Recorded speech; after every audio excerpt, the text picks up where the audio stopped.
चित् आनन्दरूपायै नमः। स्वागता सुस्वागता स्वागता सुस्वागता।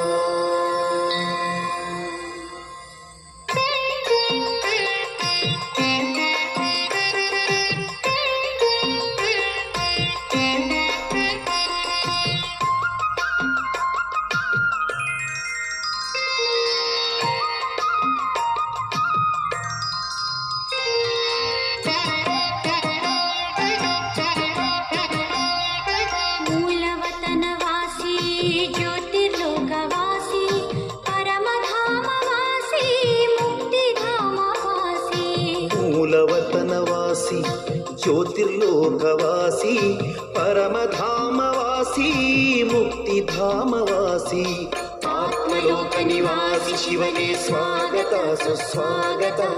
ಆತ್ಮಲೋಕ ನಿವಾಸಿ ಶಿವನೇ ಸ್ವಾಗತ ಸುಸ್ವಾಗತ.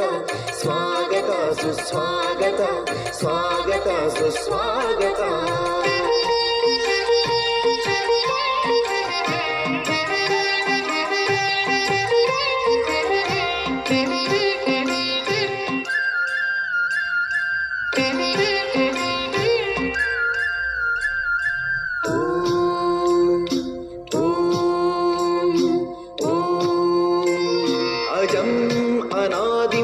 आदित्यवर्णम् अचिन्त्यरूपम् अकायम् अभोक्तम्. अजम् अनादिम् आदित्यवर्णम् अचिन्त्यरूपम् अकायम् अभोक्तम्. परञ्ज्योतिरूपम् परमम् पवित्रम् परब्रह्मरूपम् ओङ्कारेश्वरम्.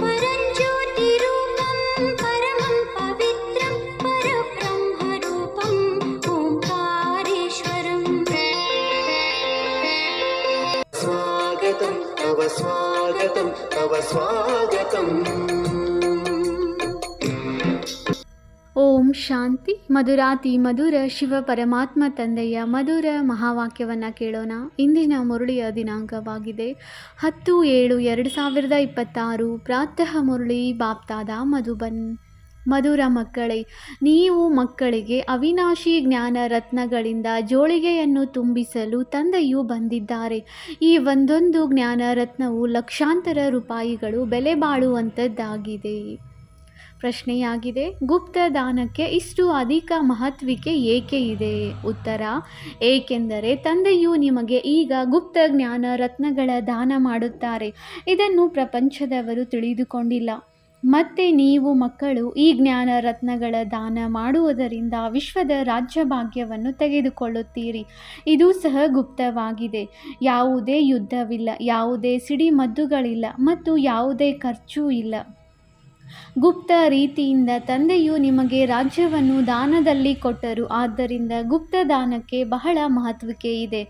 ಡಬಲ್ ಓಂ ಶಾಂತಿ. ಒಂದನ್ನು ಶಿವ ತಂದೆಯು ಹೇಳುತ್ತಾರೆ, ಇನ್ನೊಂದನ್ನು ಬ್ರಹ್ಮದಾದರವರು ಹೇಳುತ್ತಾರೆ. ಇಬ್ಬರ ಸ್ವಧರ್ಮವೂ ಶಾಂತಿಯಾಗಿದೆ. ಇಬ್ಬರು ಶಾಂತಿಧಾಮ ನಿವಾಸಿಯಾಗಿದ್ದಾರೆ. ನೀವು ಮಕ್ಕಳು ಸಹ ಶಾಂತಿಧಾಮ ನಿವಾಸಿಯಾಗಿದ್ದೀರಿ. ನಿರಾಕಾರ ದೇಶದಲ್ಲಿರುವವರು ಸಾಕಾರಿ ದೇಶದಲ್ಲಿ ಪಾತ್ರವನ್ನು ಅಭಿನಯಿಸಲು ಬಂದಿದ್ದೀರಿ. ಏಕೆಂದರೆ ಇದು ಡ್ರಾಮಾ ಅಲ್ಲವೇ? ಮಕ್ಕಳಿಗೆ ಮೇಲಿನಿಂದ ಹಿಡಿದು ಕೆಳಗಿನವರೆಗೆ ಡ್ರಾಮಾದ ಆದಿ ಮಧ್ಯ ಅಂತ್ಯದ ಜ್ಞಾನವು ಬುದ್ಧಿಯಲ್ಲಿ ತುಂಬಲ್ಪಟ್ಟಿದೆ. ಸರ್ವಶ್ರೇಷ್ಠ ಭಗವಂತ ಮತ್ತು ಅವರ ಜೊತೆ ಮಕ್ಕಳು. ಈ ಮಾತುಗಳನ್ನು ಚೆನ್ನಾಗಿ ತಿಳಿದುಕೊಳ್ಳಿ. ನಿಮ್ಮ ವಿನಃ ಯಾರಲ್ಲಿಯೂ ಈ ಜ್ಞಾನವಿಲ್ಲ. ನೀವು ಈಶ್ವರನ ಶಾಲೆಯಲ್ಲಿ ಓದುತ್ತೀರಿ. ಭಗವಾನ್ ವಾಚ್. ಭಗವಂತನು ಒಬ್ಬರೇ ಆಗಿದ್ದಾರೆ. ಯಾವುದೇ 10-20 ಮಂದಿ ಭಗವಂತರಿಲ್ಲ. ಯಾವುದೆಲ್ಲ ಧರ್ಮದವರಿದ್ದಾರೆಯೋ, ಅವರ ಯಾರೆಲ್ಲ ಆತ್ಮರಿದ್ದಾರೆಯೋ ಎಲ್ಲರಿಗೂ ಒಬ್ಬರೇ ತಂದೆಯಾಗಿದ್ದಾರೆ. ನಂತರ ತಂದೆಯು ಸೃಷ್ಟಿಯನ್ನು ರಚಿಸುತ್ತಾರೆಂದರೆ ಆಗ ಪ್ರಜಾಪಿತ ಬ್ರಹ್ಮ ಎಂದು ಹೇಳಲಾಗುತ್ತದೆ. ಶಿವನಿಗೆ ಪ್ರಜಾಪಿತನೆಂದು ಹೇಳುವುದಿಲ್ಲ. ಪ್ರಜೆಗಳಂತೂ ಜನನ ಮರಣದಲ್ಲಿ ಬರುತ್ತಾರೆ. ಆತ್ಮವು ಸಂಸ್ಕಾರದ ಆಧಾರದಿಂದ ಜನನ ಮರಣದಲ್ಲಿ ಬರುತ್ತದೆ. ಅಂದ ಮೇಲೆ ಪ್ರಜಾಪಿತ ಬ್ರಹ್ಮನು ಬೇಕಾಗಿದೆ. ಪರಮಪಿತೆ ಪರಮಾತ್ಮನು ಪ್ರಜಾಪಿತ ಬ್ರಹ್ಮನ ಮೂಲಕ ರಚನೆಯನ್ನು ರಚಿಸುತ್ತಾರೆಂದು ಗಾಯನವಿದೆ. ಅವರನ್ನು ಪತಿತ ಪಾವನ ಬನ್ನಿ ಎಂದು ಕರೆಯಲಾಗುತ್ತದೆ. ಯಾವಾಗ ಪ್ರಪಂಚವು ಪತಿತವಾಗುತ್ತದೆಯೋ ಮತ್ತು ಅದರ ಅಂತ್ಯವಾಗುತ್ತದೆಯೋ ಆಗಲೇ ತಂದೆಯು ಪತಿತರಿಂದ ಪಾವನರನ್ನಾಗಿ ಮಾಡಲು ಬರುತ್ತಾರೆ. ನೀವೀಗ ತಿಳಿದುಕೊಂಡಿದ್ದೀರಿ, ತಂದೆಯು ಒಂದೇ ಬಾರಿ ಬರುತ್ತಾರೆ, ಮತ್ತೆಂದೂ ಬರುವುದಿಲ್ಲ. ಈಗ ನಿಮಗೆ ಸಂಪೂರ್ಣ ಜ್ಞಾನ ಸಿಕ್ಕಿದೆ. ನೀವು ಡ್ರಾಮಾದ ಪಾತ್ರಧಾರಿಗಳಾಗಿದ್ದೀರಲ್ಲವೇ? ಡ್ರಾಮಾದ ಪಾತ್ರಧಾರಿಗಳಿಗೆ ಯಾರ್ಯಾರದ್ದು ಯಾವ ಯಾವ ಪಾತ್ರವೆಂದು ಎಲ್ಲರ ಪಾತ್ರದ ಬಗ್ಗೆ ಅವಶ್ಯವಾಗಿ ತಿಳಿದಿರಬೇಕು. ಅದಂತೂ ಚಿಕ್ಕ ಹದ್ದಿನ ನಾಟಕವಾಗಿರುತ್ತದೆ. ಅದರ ಬಗ್ಗೆ ಎಲ್ಲರಿಗೂ ತಿಳಿಯುತ್ತದೆ. ನೀವು ಸಹ ನೋಡಿ ಬರುತ್ತೀರಿ. ಬೇಕಾದರೆ ನೀವು ಅದನ್ನು ಬರೆಯಲೂಬಹುದು, ನೆನಪು ಮಾಡಿಕೊಳ್ಳಲೂಬಹುದು. ಬಹಳ ಚಿಕ್ಕದಾಗಿರುತ್ತದೆ, ಆದರೆ ಇದು ಬಹಳ ದೊಡ್ಡ ಬೇಹದ್ದಿನ ನಾಟಕವಾಗಿದೆ. ಇದನ್ನು ನೀವು ಸತ್ಯಯುಗದಿಂದ ಹಿಡಿದು ಕಲಿಯುಗದ ಅಂತ್ಯದವರೆಗೆ ತಿಳಿದಿದ್ದೀರಿ. ಈಗ ನಿಮಗೆ ತಿಳಿದಿದೆ, ನಮಗೆ ಬೇಹದ್ದಿನ ತಂದೆಯಿಂದ ಬೇಹದ್ದಿನ ಆಸ್ತಿಯು ಸಿಗುತ್ತದೆ, ಮತ್ತೆ ಹದ್ದಿನ ತಂದೆಯಿಂದ ಹದ್ದಿನ ಆಸ್ತಿ, ಹದ್ದಿನ ಸಂಪತ್ತು ಸಿಗುತ್ತದೆ. ತಂದೆಯು ತಿಳಿಸಿದ್ದರು, ಯಾರು ರಾಜರಾಗುವರೋ ಅವರು ಹಿಂದಿನ ಜನ್ಮದಲ್ಲಿ ದಾನ ಪುಣ್ಯ ಇತ್ಯಾದಿಗಳನ್ನು ಮಾಡಿರುವುದರಿಂದ ಒಂದು ಜನ್ಮಕ್ಕಾಗಿ ರಾಜರಾಗುತ್ತಾರೆ. ಅವರು ಇನ್ನೊಂದು ಜನ್ಮದಲ್ಲಿಯೂ ರಾಜರಾಗುತ್ತಾರೆ ಎಂದಲ್ಲ. ನೀವು ಯಾರು ಸತ್ಯಯುಗದಲ್ಲಿ ರಾಜ ಮಹಾರಾಜರಾಗಿದ್ದೀರೋ ನಿಮ್ಮ ರಾಜ್ಯವು ಮರೆಯಾಗಿ ಬಿಡುತ್ತದೆ ಎಂದು ತಿಳಿದುಕೊಳ್ಳಬೇಡಿ. ನಂತರ ಯಾವಾಗ ಭಕ್ತಿ ಮಾರ್ಗವಾಗುವುದೋ ಆಗಲೂ ಸಹ ಅವರು ಹೆಚ್ಚು ದಾನ ಪುಣ್ಯ ಮಾಡುತ್ತಾರೆಂದರೆ ಅವರು ಸಹ ರಾಜಧಾನಿಯಲ್ಲಿ ಹೋಗುತ್ತಾರೆ, ಆದರೆ ಅವರು ವಿಕಾರಿ ರಾಜರಾಗಿ ಬಿಡುತ್ತಾರೆ. ನೀವೇ ಯಾರು ಪೂಜ್ಯರಾಗಿದ್ದೀರೋ ನಂತರ ಪೂಜಾರಿಗಳಾಗಿದ್ದೀರಿ. ಅದು ಅಲ್ಪ ಕಾಲದ ಸುಖವಿರುತ್ತದೆ. ದುಃಖವಂತೂ ಕೇವಲ ಈಗಲೇ ಇರುತ್ತದೆ.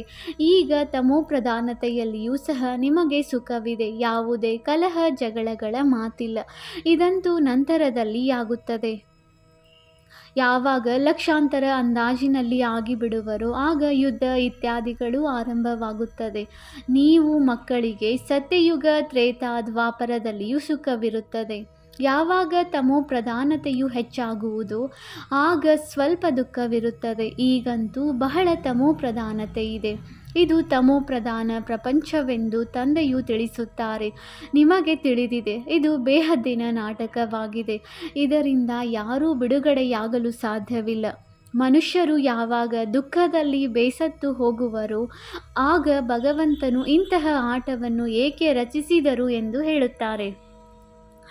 ಒಂದು ವೇಳೆ ಭಗವಂತನು ರಚಿಸದೇ ಇದ್ದಿದ್ದರೆ ಪ್ರಪಂಚವೇ ಇರುತ್ತಿರಲಿಲ್ಲ, ಏನೂ ಇರುತ್ತಿರಲಿಲ್ಲ. ರಚಯಿತ ಮತ್ತು ರಚನೆಯಂತೂ ಇದೆಯಲ್ಲವೇ?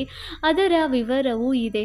ಸತ್ಯಯುಗದಿಂದ ಕಲಿಯುಗದ ಅಂತ್ಯದವರೆಗೆ ಇನ್ನೂ ಕೆಲವೇ ದಿನಗಳಿವೆ. ನೀವು ಪ್ರತ್ಯಕ್ಷದಲ್ಲಿ ನೋಡುತ್ತೀರಿ, ಮೊದಲೇ ತೋರಿಸುವುದಿಲ್ಲ. 5000 ವರ್ಷಗಳ ಚಕ್ರದಲ್ಲಿ ಇನ್ನೂ ಸ್ವಲ್ಪವೇ ಇದೆ. ಅದನ್ನು ಈಗಲೇ ತೋರಿಸಿಬಿಡುವುದಿಲ್ಲ. ಯಾವಾಗ ಆಗುವುದೋ ಆಗ ಅದನ್ನು ಸಹ ಸಾಕ್ಷಿಯಾಗಿ ನೋಡುತ್ತೀರಿ. ಏನಾಗಬೇಕಾಗಿದೆಯೋ ಅದು ಕಲ್ಪದ ಹಿಂದಿನ ತರಹ ಆಗುವುದು. ಇದನ್ನಂತೂ ನೋಡುತ್ತಲೇ ಇದ್ದೀರಿ. ತಯಾರಿಗಳು ನಡೆಯುತ್ತಿದೆ. ವಿನಾಶವಂತೂ ಖಂಡಿತ ಆಗುವುದು. ಎಲ್ಲದರ ತಯಾರಿ ಆಗುತ್ತಿದೆ. ಅದು ಡ್ರಾಮಾದಲ್ಲಿ ಮೊದಲಿನಿಂದಲೇ ನಿಗದಿಯಾಗಿದೆ. ವಿನಾಶವು ಖಂಡಿತ ಆಗುವುದು. ಈಗ ನೀವು ಮಕ್ಕಳಿಗೆ ತಂದೆಯು ತಿಳಿಸುತ್ತಾರೆ, ನಿಮ್ಮ ಆತ್ಮವು ತಮೋಪ್ರಧಾನವಾಗಿದೆ. ಅದನ್ನು ಸಹ ಇಲ್ಲಿಯೇ ಸತೋಪ್ರಧಾನ ಮಾಡಿಕೊಳ್ಳಬೇಕಾಗಿದೆ. ಇದನ್ನು ನೀವೀಗ ತಿಳಿದುಕೊಂಡಿದ್ದೀರಿ. ತಂದೆಯು ಗುಪ್ತವಾಗಿ ಬರುತ್ತಾರೆ. ಗುಪ್ತವಾಗಿಯೇ ನಿಮಗೆ ಜ್ಞಾನವನ್ನು ಕೊಡುತ್ತಿದ್ದಾರೆ. ಪ್ರಪಂಚದಲ್ಲಿ ಯಾರೂ ತಿಳಿದುಕೊಂಡಿಲ್ಲ. ಗುಪ್ತ ರೀತಿಯಿಂದ ನೀವು ವಿಶ್ವದ ರಾಜ್ಯವನ್ನು ತೆಗೆದುಕೊಳ್ಳುತ್ತೀರಿ. ಯಾವುದೇ ಗಲಾಟೆ ಇಲ್ಲ. ಸಂಪೂರ್ಣ ಗುಪ್ತ ದಾನವೆಂದು ಹೇಳಲಾಗುತ್ತದೆಯಲ್ಲವೇ? ತಂದೆಯು ಬಂದು ಮಕ್ಕಳಿಗೆ ಅವಿನಾಶಿ ಜ್ಞಾನ ರತ್ನಗಳ ಗುಪ್ತ ದಾನವನ್ನು ಕೊಡುತ್ತಾರೆ. ತಂದೆಯೂ ಸಹ ಎಷ್ಟೊಂದು ಗುಪ್ತವಾಗಿದ್ದಾರೆ, ಯಾರೂ ತಿಳಿದುಕೊಂಡಿಲ್ಲ. ಇವರೆಲ್ಲರೂ ಎಲ್ಲಿ ಹೋಗುತ್ತಾರೆ? ಬ್ರಹ್ಮ ಕುಮಾರ ಕುಮಾರಿಯರು ಏನು ಮಾಡುತ್ತಾರೆ? ಎಂಬುದೇನನ್ನು ತಿಳಿದುಕೊಂಡಿಲ್ಲ. ನೀವು ಮಕ್ಕಳು ತಿಳಿದುಕೊಂಡಿದ್ದೀರಿ. ತಂದೆಯು ಎಷ್ಟು ಗುಪ್ತವಾಗಿದ್ದಾರೆ.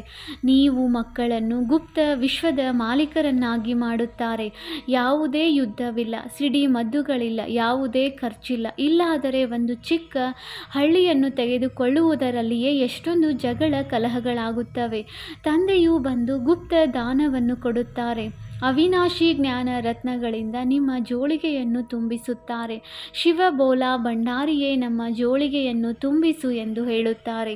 ನೀವು ತಿಳಿದುಕೊಂಡಿದ್ದೀರಿ, ಶಿವ ತಂದೆಯು ಅವಿನಾಶಿ ಜ್ಞಾನ ರತ್ನಗಳಿಂದ ನಮ್ಮ ಜೋಳಿಗೆಯನ್ನು ತುಂಬಿಸುತ್ತಿದ್ದಾರೆ ಅಂದಾಗ ಒಂದೊಂದು ರತ್ನವು ಲಕ್ಷಾಂತರ ರೂಪಾಯಿಗಳು ಬೆಲೆ ಬಾಳುವಂಥದ್ದಾಗಿದೆ. ನೀವು ಎಷ್ಟೊಂದು ರತ್ನಗಳನ್ನು ಕೊಡುತ್ತೀರಿ, ಎಷ್ಟೊಂದು ಜ್ಞಾನಿಯಾಗುತ್ತೀರಿ, ಅದು ಸಹ ಗುಪ್ತವಾಗಿದೆ. ದೇವತೆಗಳಿಗೆ ಎಷ್ಟೊಂದು ಆಯುಧಗಳು, ಭುಜಗಳನ್ನು ತೋರಿಸುತ್ತಾರೆ. ವಾಸ್ತವದಲ್ಲಿ ಅದೇನೂ ಇರುವುದಿಲ್ಲ. ಸತ್ಯಯುಗದಲ್ಲಿ ದೇವತೆಗಳಿಗೆ ಇಷ್ಟೊಂದು ಭುಜಗಳು ಇರುವುದೇ ಇಲ್ಲ. ಕಲಿಯುಗದಲ್ಲಿ ಅನೇಕ ಪ್ರಕಾರದ ಆಯುಧಗಳನ್ನು ತೋರಿಸುತ್ತಾರೆ. ವಿನಾಶಕ್ಕಾಗಿ ಬಾಂಬುಗಳು ಇವೆ ಅಂದ ಮೇಲೆ ಕತ್ತಿ ಬಾಣಗಳನ್ನು ಏನು ಮಾಡುವರು? ನೀವು ಹೇಳುತ್ತೀರಿ, ಈ ಜ್ಞಾನ ಖಡ್ಗವನ್ನು ಅವರು ಆಯುಧಗಳೆಂದು ತಿಳಿದುಕೊಂಡಿದ್ದಾರೆ. ವಾಸ್ತವದಲ್ಲಿ ಏನೂ ಇಲ್ಲ. ನಿಮಗೆ ಗುಪ್ತದಾನ ಸಿಗುತ್ತದೆ. ನೀವು ಮತ್ತೆ ಎಲ್ಲರಿಗೆ ಗುಪ್ತದಾನ ಮಾಡುತ್ತೀರಿ. ನಿಮಗೆ ತಿಳಿದಿದೆ, ತಂದೆಯು ಶ್ರೀಮತವನ್ನು ಕೊಡುತ್ತಿದ್ದಾರೆ. ಶ್ರೀಮತವು ಭಗವಂತನದ್ದಾಗಿದೆ. ನಾವು ನರನಿಂದ ನಾರಾಯಣರಾಗಲು ಬರುತ್ತೇವೆಂದು ನಿಮಗೆ ತಿಳಿದಿದೆ.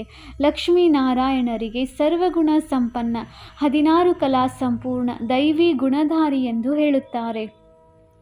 ದೈವಿ ಗುಣಗಳು ಕೇವಲ ಆ ದೇವಿ ದೇವತೆಗಳಲ್ಲಿ ಇರುತ್ತವೆ. ನಂತರ ಕಲೆಗಳು ಕಡಿಮೆಯಾಗುತ್ತಾ ಹೋಗುತ್ತವೆ. ಹೇಗೆ ಪೂರ್ಣ ಚಂದ್ರಮನ ಬೆಳಕು ಬಹಳ ಚೆನ್ನಾಗಿರುತ್ತದೆ, ನಂತರ ಕಡಿಮೆಯಾಗುತ್ತಾ ಹೋಗುತ್ತದೆ. ಕಡಿಮೆಯಾಗುತ್ತಾ ಆಗುತ್ತಾ ಕೊನೆಗೆ ಒಂದು ಚಿಕ್ಕ ಗೆರೆ ಉಳಿಯುತ್ತದೆ. ಪೂರ್ಣ ಮಾಯವಾಗುವುದಿಲ್ಲ, ಒಂದು ಚಿಕ್ಕ ಗೆರೆಯಷ್ಟು ಉಳಿದುಕೊಳ್ಳುತ್ತದೆ. ಅದಕ್ಕೆ ಅಮಾವಾಸ್ಯೆ ಎಂದು ಹೇಳುತ್ತಾರೆ. ಈಗ ನಿಮ್ಮದು ಬೇಹದ್ದಿನ ಮಾತಾಗಿದೆ. ನೀವು 16 ಕಲಾ ಸಂಪೂರ್ಣರಾಗಿದ್ದೀರಿ. ಕೃಷ್ಣನ ಬಾಯಲ್ಲಿ ಮಾತೆಯರು ಚಂದ್ರಮನನ್ನು ನೋಡುತ್ತಾರೆಂದು ತೋರಿಸುತ್ತಾರೆ. ಇವು ಸಾಕ್ಷಾತ್ಕಾರದ ಮಾತುಗಳಾಗಿವೆ. ತಂದೆಯು ಇದರ ತಿಳುವಳಿಕೆ ನೀಡುತ್ತಾರೆ. ನೀವೀಗ ಸಂಪೂರ್ಣರು ಆಗಬೇಕಾಗಿದೆ. ಮಾಯೆಯ ಸಂಪೂರ್ಣ ಗ್ರಹಣ ಹಿಡಿದಿದೆ. ಕೊನೆಗೆ ಗೆರೆಯಷ್ಟು ಮಾತ್ರವೇ ಉಳಿದುಕೊಳ್ಳುತ್ತದೆ. ಏಣಿಯನ್ನು ಇಳಿಯುತ್ತಾ ಬಂದಿದ್ದಾರೆ. ಎಲ್ಲರೂ ಏಣಿಯನ್ನು ಇಳಿಯಲೇಬೇಕಾಗಿದೆ. ಆಗಲೇ ಪುನಃ ಎಲ್ಲರೂ ಹಿಂತಿರುಗಿ ಹೋಗುವರು. ನೀವಂತೂ ಈಗ ಕೆಲವರೇ ಇದ್ದೀರಿ. ದಿನ ಕಳೆದಂತೆ ವೃದ್ಧಿಯಾಗುವುದು. ವಿದ್ಯೆಯಲ್ಲಿ ಎಲ್ಲರೂ ತೇರ್ಗಡೆಯಾಗುವುದಿಲ್ಲ. ನಿಮ್ಮ ಸೇವಾ ಕೇಂದ್ರಗಳು ಸಹ ನಿಧಾನವಾಗಿ ವೃದ್ಧಿಯಾಗುತ್ತಾ ಇರುತ್ತವೆ. ಸಮಯವು ಸಮೀಪಿಸುತ್ತಾ ಹೋದಂತೆ ಇವರಲ್ಲಿ ಏನಿದೆ ಎಂದು ತಿಳಿದುಕೊಳ್ಳುತ್ತಾರೆ. ದಿನ ಪ್ರತಿದಿನ ವೃದ್ಧಿಯಾಗುತ್ತಾ ಇರುತ್ತೀರಿ. ಈಗ ಹೇಳುತ್ತಾರೆ, ಇವರು ಎಲ್ಲಿಯವರೆಗೆ ನಡೆಯುತ್ತಾರೆ, ಇವರದು ಸಮಾಪ್ತಿಯಾಗುತ್ತದೆ ಎಂದು ನಾವು ತಿಳಿದುಕೊಂಡಿದ್ದೆವು. ಆರಂಭದಲ್ಲಿ ಈ ಭಯದಿಂದ ಅನೇಕರು ಬಿಟ್ಟು ಹೋದರು.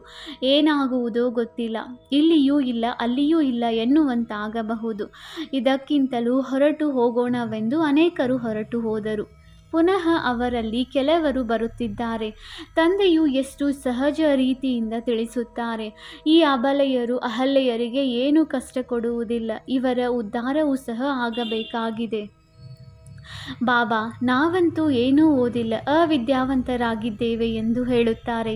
ತಂದೆಯು ಹೇಳುತ್ತಾರೆ, ಏನನ್ನೂ ಓದಿಲ್ಲದಿದ್ದರೆ ಇನ್ನೂ ಒಳ್ಳೆಯದೇ ಆಗಿದೆ. ಶಾಸ್ತ್ರ ಇತ್ಯಾದಿ ಏನೆಲ್ಲವನ್ನು ಓದಿದ್ದೀರೋ ಎಲ್ಲವನ್ನೂ ಮರೆತು ಬಿಡಿ.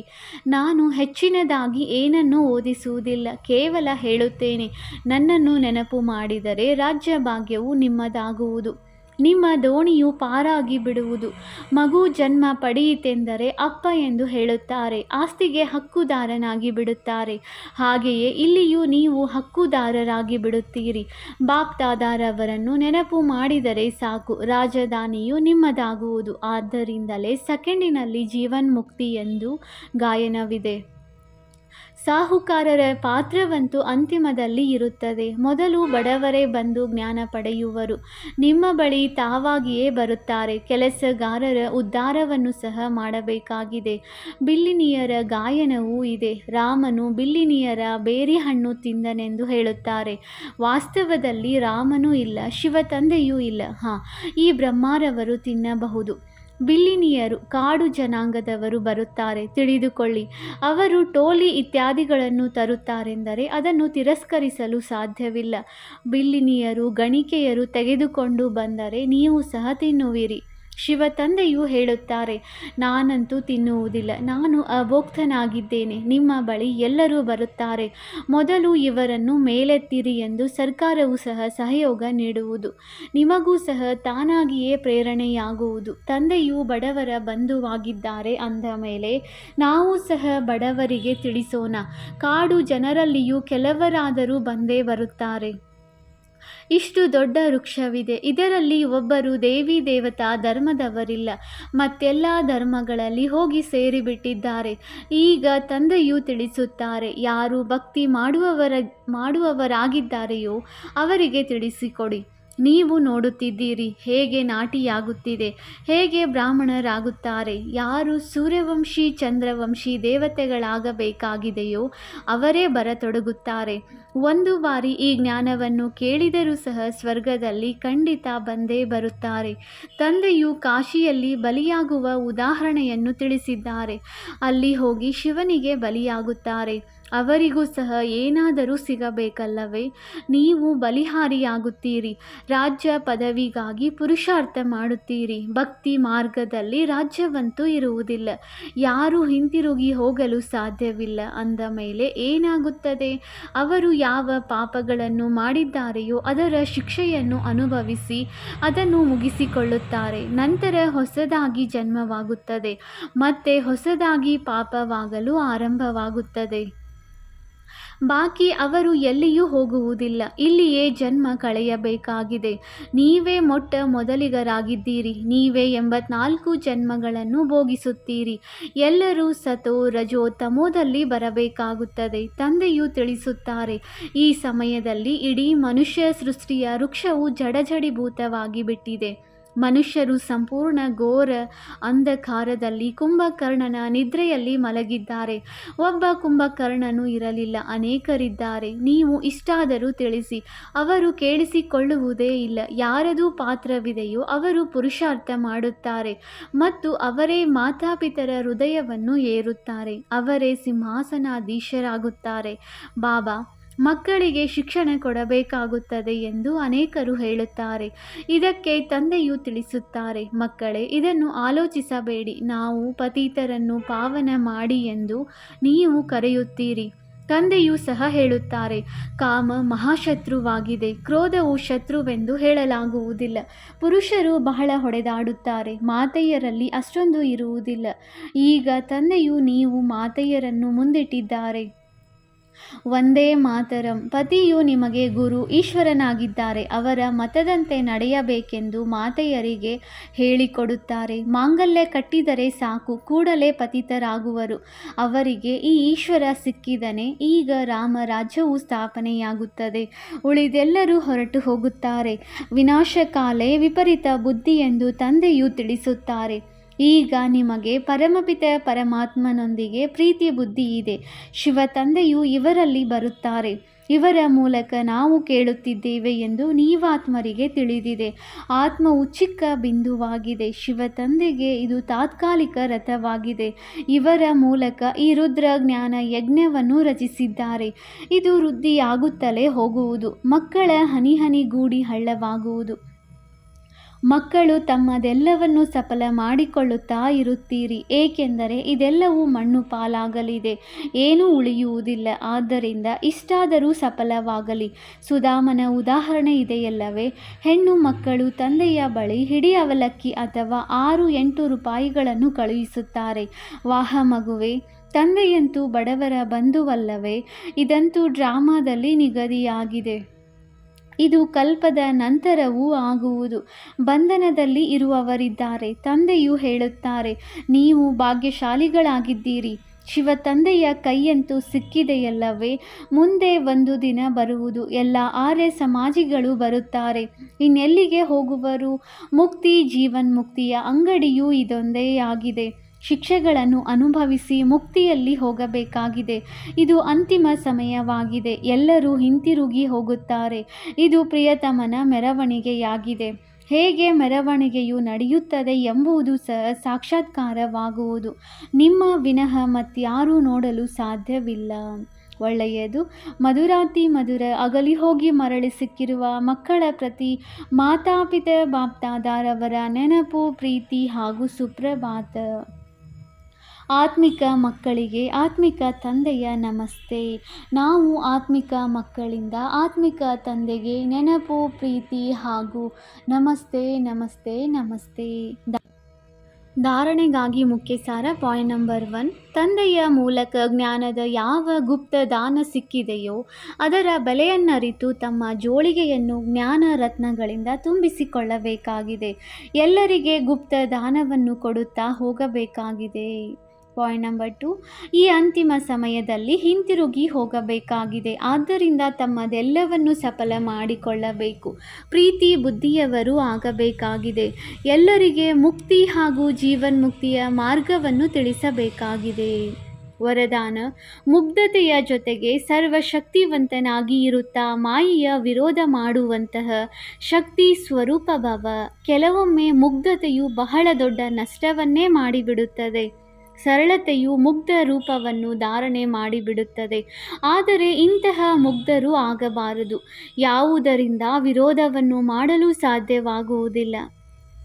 ಸರಳತೆಯ ಜೊತೆಗೆ ಸಮಾವೇಶ ಹಾಗೂ ಸಹನೆ ಮಾಡುವಂತಹ ಶಕ್ತಿ ಇರಬೇಕು.